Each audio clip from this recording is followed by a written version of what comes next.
Issue 20 concludes Geoff Johns' 9-year run on Green Lantern. Hal Jordan has just killed himself in the Dead Zone. At the same time, Sinestro mourns the loss of his home planet Korugar. He takes off his Green Lantern ring, and a yellow ring zooms towards him. Back in the Dead Zone, the Black Lantern ring attaches itself to Hal and tells him to rise. On Oa, the First Lantern Volthoom continues his reign of terror. He has captured the Guardians and is attempting to use the power of the emotional spectrum to rewrite history. He also decides to give the Guardians back their emotions so they can feel everything in his moment of triumph. However, the Green Lantern Corps arrives and engages him. They are in turn joined by the Red Lanterns as well as the Blue and Star Sapphire Corps. The First Lantern is still able to overpower them though. The Alliance plants themselves on Mogo and fires energy beams in a combined effort. Mogo cheers them on, saying all will be well. Next, Sinestro shows up as a Yellow Lantern. He strikes out at the First Lantern. Although he is unable to defeat him, the Indigo Lanterns teleport in. Rather than attack the First Lantern, they use their channeling power to create a gateway from the Dead Zone. Hal Jordan pops out with an army of Black Lanterns. Yet even this fails to stop the First Lantern. He reaches into Hal's time stream and pulls out a young Hal. If he is able to eliminate this version, Hal Jordan will cease to exist. Using Hal as a distraction, Sinestro goes to the Yellow Lantern Central Power Battery. He releases the Parallax entity and becomes its host. But rather than let himself be consumed, he controls Parallax. With his new power, he rips the fear out of the First Lantern, but it is still not enough to slow him down. The First Lantern declares, "I am God." Hal realizes what must be done and travels back into the Dead Zone. He uses his Black Lantern ring and orders Nekron, the fallen Guardian, to rise. This powerful vestige slices Volthoom in half, and thus the First Lantern is defeated.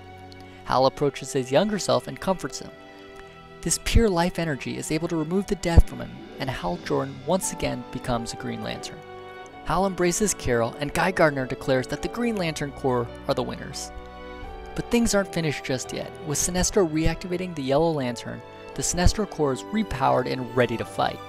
Hal senses this is all a distraction so Sinestro can slay the Guardians. The two rivals go head to head, reminiscent of all their previous battles. Sinestro even says, "This is how it finally had to end." The fight ends when Sinestro says the Guardians deserved their fate, indicating that he has already killed them. He slew them all before Hal was on them.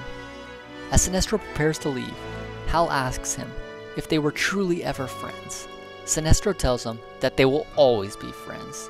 He then disappears, leaving Hal as the new leader of the Green Lantern Corps. Geoff Johns' incredible run ends saying, Hal Jordan was the spark that started the everlasting fire. This is the final issue for Geoff Johns' entire run on Green Lantern, and man, what a long run it was. Yeah, almost a decade, and I really feel like this was such a great culmination of that. The beginning itself tied in all his different stories, the major ones at least. Yeah, just seeing all his previous work, like Rebirth, the Sinestro Corps War, Blackest Night, it just like made me remember all those good times, and it was just, I'm just so appreciative of what Geoff Johns has done for Green Lantern. I think the important thing to take away from all the stuff that he brought up was that it sort of establishes that stuff as being part of the New 52 universe. Because initially we weren't really sure what carried over, but now we know. Another nice feature of this issue is they had these pages showing other writers kind of giving their congratulations to Geoff Johns. Like Neil Gaiman had one, for example, where he said, "Geoff, there's a special magic in watching a writer take a character in a region of comics that nobody else believed in and create a whole new universe on its back. You polished up the ring in many colors and made it glow." I really like Grant Morrison's. He also seemed to highlight some of the same things Gaiman did. He says, with customary diligence, Geoff Johns set about polishing Green Lantern's light to prismatic radiance that illuminated new corners of an old franchise. His expansive myth-making imagination brought fresh life and new meaning to Sector 2814 and beyond, and his remarkable work will remain the standard for a generation. That's such high praise, and I think, all the creators who talked about Geoff Johns' work really highlighted the point that he remade the Green Lantern portion of the universe. He created the emotional color spectrum, created, the Red Lantern Corps, really all the colors, like created LaFreeze, Atrocious, Saint Walker. some of these characters who are just like major players in the DC universe now. So let's move past just talking about Geoff Johns and move to the actual issue, which was the final issue in the Wrath of the First Lantern storyline. And what did you think of the conclusion? Just looking at the First Lantern in general, haven't been a big fan of him. He's kind of boring in my opinion as a villain. Basically, he's using the power of the emotional spectrum to rewrite history, and really all the Green Lantern and other Green Lantern related titles that dealt with him, he was basically just messing with people's minds and stealing their emotional power, which is kind of pointless in my opinion. So, First Lantern, Voldoom, wasn't too impressed. I did like him more than the third Army arc. I thought that was even worse. Well, regardless of whether I liked him specifically, his purpose, I think, was to allow Geoff Johns to incorporate all these elements of the Green Lantern universe in his grand finale, and that definitely worked out well. One thing specifically, he gave the Guardians back their emotions, so for their final fleeting moments, they kind of felt fear and sort of died like cowards, in my opinion. I like that, because they're like, what is this I'm feeling right now? Why do I feel cold? There was a lot of other really cool moments in this issue, though. One I really liked was when all the different cores were on top of Mogo, and they were all firing their energy beams at once and trying to blast away the First Lantern. Yeah, this issue just had amazing set pieces. When you think of like a movie and you think of action like scenes, and this comic just had those in spades. Like that scene that you're talking about was great. When Sinestro and Hal are coming at each other, that was another great panel. When Necron comes back, I thought that was a really cool panel.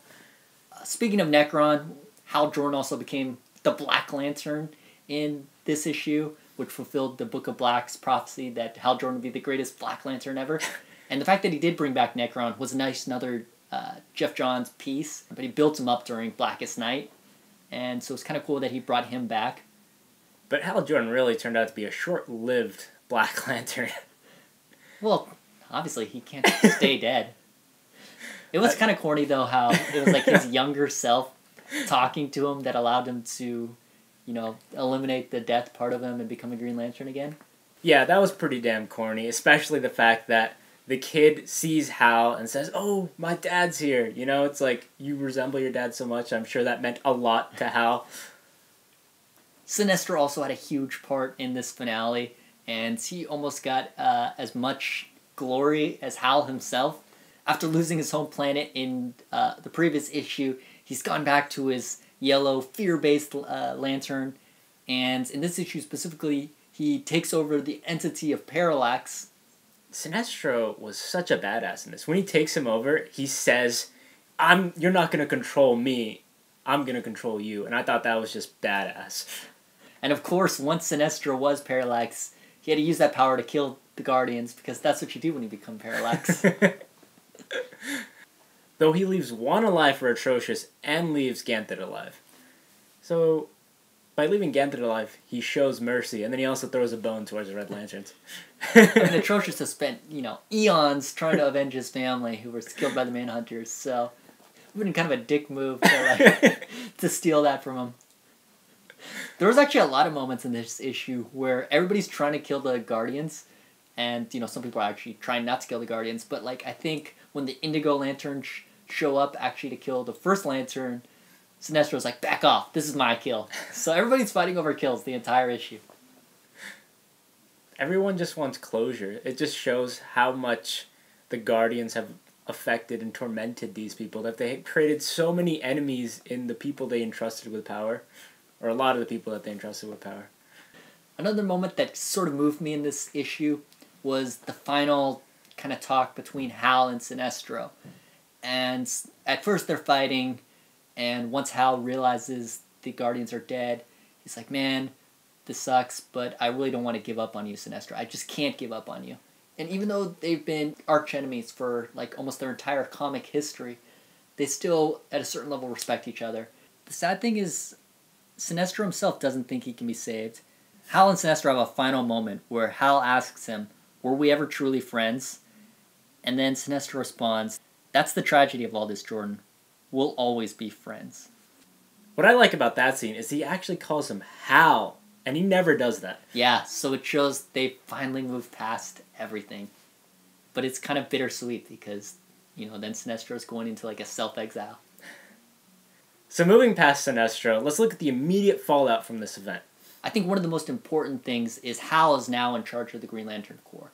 With the Guardians out of the way, and him like the savior of the universe, everybody's gonna fall in line.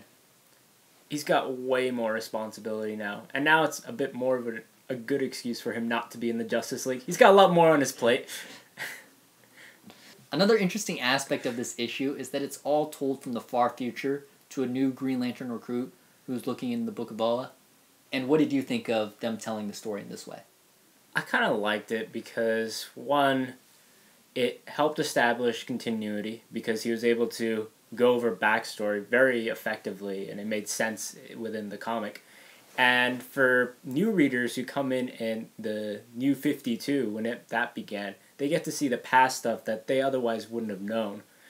And overall, I thought it was pretty cool because it also allowed us to see the future. Right, and I think the great part about seeing the future is like, yeah, that's probably not set in stone, but it allows Geoff Johns to write an ending, which he probably deserves to be able to write after 10 years, but it still leaves room for other people to have story in between. It does, because the futures he shows are like way down the line, they're like retired, so there's so much space in between. So why don't we look at some of those specifically? First up, Guy Gardner. He's still living the Warriors lifestyle, getting in bar fights, just classic guy. Just hanging out, drinking beer. Nothing too special. Next we see John Stewart, who's become a congressman and has married Fatality, who was a Star Sapphire. Which is sort of surprising. I mean, they've been getting closer in Green Lantern Corps. Like, if you read Green Lantern Corps number 20, they make love on Mogo. But at the same time, he did destroy our planet, so it's kind of awkward. But I think him becoming a congressman is definitely in his character, because he truly cares about people. Maybe more than any other Green Lantern. And next we see Kyle, who continues to be the White Lantern and becomes a well-known healer in the universe. But in Green Lantern New Guardians number 20, we see that, he still may be doing some other things as well. When he was talking to St. Walker, he talked about how he still missed his old New Guardians crew. So I'm sure they'll all reunite and have more adventures. Speaking of the New Guardians, LaFreeze continues his greediness. Which I guess is no surprise. But one cool moment is we get to see Sinestro, who's actually the guardian of the Book of Oa. He makes a deal with LaFreeze to trade a story for Said, who's Ganthet's guardian lover, so then they can actually have their own happy ending. I like how LaFreeze is kind of disappointed by a story. He's like, what am I going to do with this? Give me something tangible. Atrocious and his Red Lanterns also seem to continue their path of vengeance.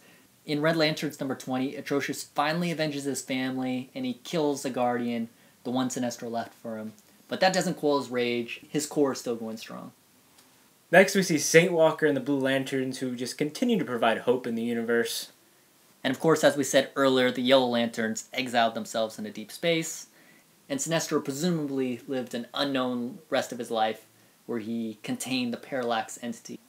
One of the endings I found most interesting was Simon Boz's. They said that he kept his Green Lantern ring, and what it says in the Book of Oa about him was he was ultimately responsible for training the first female ring bearer of Earth, Jessica Cruz, a controversial figure who herself came into possession of her ring in the wake of the Justice League's death.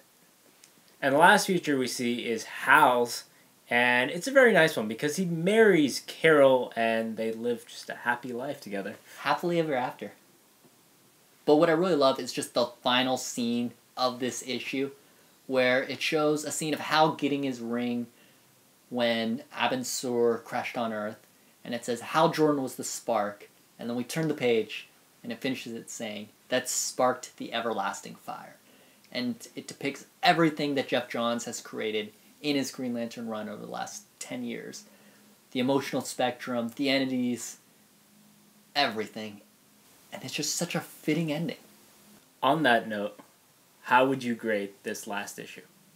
I'm going to give this issue the perfect score, a 5 out of 5. It was an incredible ending to Geoff Johns' run. He brought back every aspect of the Green Lantern universe that he created. and it made an incredible finish. I'm not that big of a fan of Green Lantern as you are, but I'm going to give this issue a 4 out of 5. I was really impressed by the epicness of some of the set pieces that Johns was able to create, and I was also really impressed that this massive issue was actually worth the cost. Instead of having a bunch of filler side stories to really bulk up the issue, they had actual content, and I really like that. So thanks for watching B3 Comics review of Green Lantern number 20. Before we go, we got a question for you guys. So what is your favorite Geoff Johns Green Lantern creation or even storyline? Personally, I love how he created the emotional spectrum, and it made way for all these different colored cores. I actually really like the Blackest Night event.